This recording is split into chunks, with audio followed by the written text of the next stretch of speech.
Cahaya kemasan di perbatasan orang-orang Qiang. Di jalan raya, sebuah karavan berisi sekitar 100 orang sedang menuju benteng di depan. Di grup tim ini, kostum grup tersebut sangat seragam. Jelas, mereka semua milik karavan. Dari jumlah mereka, diperkirakan masih berupa karavan kecil. Selama perjalanan karavan ini, jalur tawa dan omelan juga tidak ada habisnya, dan terlihat bahwa mereka sudah terbiasa dengan kehidupan ini. Di belakang tim ini, ada juga sekumpulan ras manusia. Diperkirakan kafilah ini membeli dari tempat lain dengan harga murah, dan berencana menjualnya dengan harga lebih tinggi. Di antara ras manusia ini, seorang pemuda kurus mengenakan topi compang camping di kepalanya. Matanya sedikit terangkat, memperlihatkan wajah berdebu, kecuali sepasang mata hitam jernih hampir semuanya tertutup debu. Dan tampilan kayu di wajah itu tampaknya tidak sama dengan ras manusia lain yang diperbudak.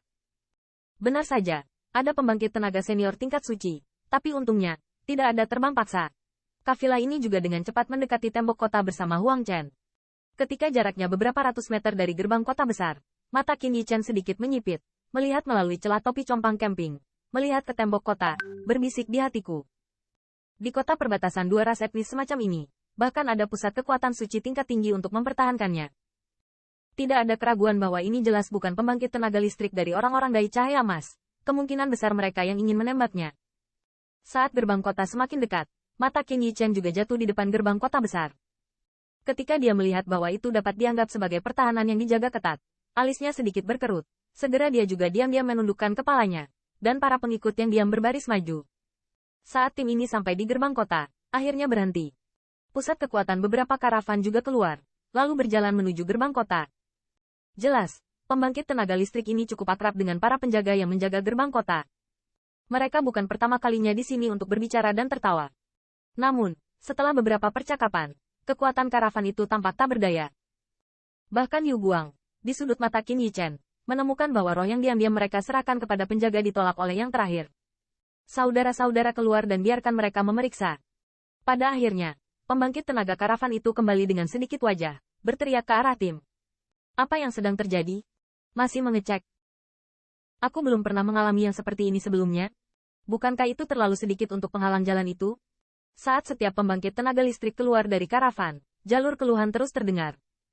Kafilah ini sering bola-balik antara dai cahaya emas dan kadal pasir untuk berbisnis. Dan di antara mereka, secara alami akan ada sesuatu yang tidak terlihat oleh manusia. Jika mereka melakukan ini setiap saat, saya khawatir bisnis mereka akan segera gulung tikar. Kapten Yi, saya belum melihat Anda selama beberapa bulan. Anda tampaknya telah membuat banyak kemajuan. Sepertinya Anda adalah pemimpin berikutnya. Saat tim penjaga datang ke sisi ini, beberapa pembangkit tenaga listrik dengan cepat melangkah maju, dan senyum di wajah para penjaga tim menjaga pembangkit tenaga listrik. Kurang omong kosong. Dulu baik-baik saja bagi Anda untuk lewat, tetapi itu tidak mungkin selama ini. Kapten penjaga mengerutkan kening, berteriak dengan dingin. Mendengar teriakan ini, warna dari pembangkit tenaga karavan itu telah sedikit berubah, tetapi jelas bahwa mereka tidak takut untuk menyinggung pembangkit tenaga tersebut, dan hanya dapat ditertawakan dengan apik dan secara sadar dilepaskan. Tim penjaga itu juga berjalan langsung di depan pembangkit tenaga karavan dan memeriksa bersama tim. Melihat ini, alis Qin Yichen tidak bisa membantu tetapi sedikit mengernyit, dan kepalanya menunduk. Segera, sepasang penjaga datang ke belakang tim. Sekelompok ransum ras manusia ditahan di karavan. Mari menjadi kapten tim dan berharap untuk menjadi harmonis. Kami bekerja keras untuk menghasilkan sedikit uang. Ketika mereka tinggal di depan lebih dari selusin Human Rache, seorang pengusaha dengan perut buncit seperti pemimpin karavan datang dengan cepat, memegang tas yang tidak berat, dan diam-diam memberikannya kepada kapten penjaga. Itu tidak melebihi harapan mereka. Kapten mengambil tas dengan banyak roh di satu tangan. Tetapi saat karavan siap berangkat, kapten melambaikan tangannya dan beberapa penjaga memutar dengan dingin. Senjata bercahaya itu berjalan menuju ransum ras manusia itu. Kapten Yi, kamu, melihat aksi para penjaga ini, banyak dari kekuatan karavan berubah drastis. Lusinan jatah ras manusia ini, tetapi mereka membawanya. Mereka juga berharap untuk mengubah ras untuk menjual ini, dan mendapat untung besar darinya. Maaf, ada orang dewasa yang menjelaskan bahwa semua ras manusia, terlepas dari ransumnya, harus ditahan sementara di sukuku. Kapten penjaga juga terkekeh melihat banyak kekuatan karavan, dan segera berteriak kepada penjaga di belakangnya.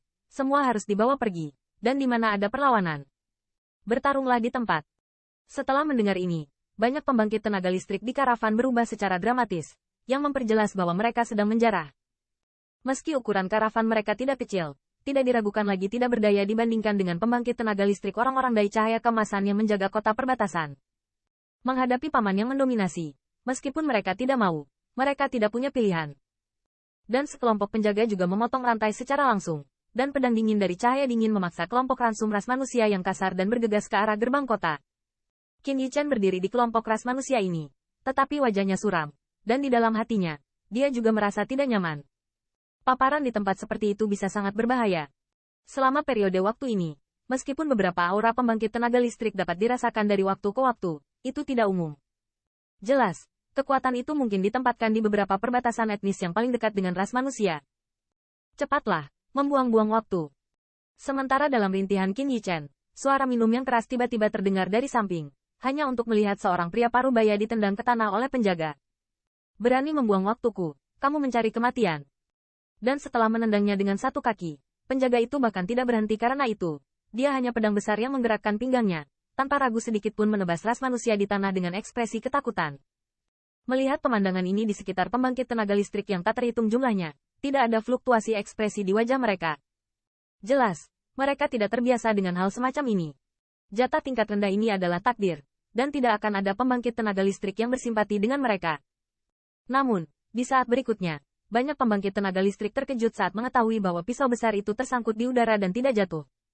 Di depan pria parubaya itu, saya tidak tahu kapan siluet kurus muncul. Untuk pembangkit tenaga listrik yang tak terhitung jumlahnya, sangat mengejutkan bahwa jatah tipis ini telah menangkap pedang yang mematikan di satu tangan.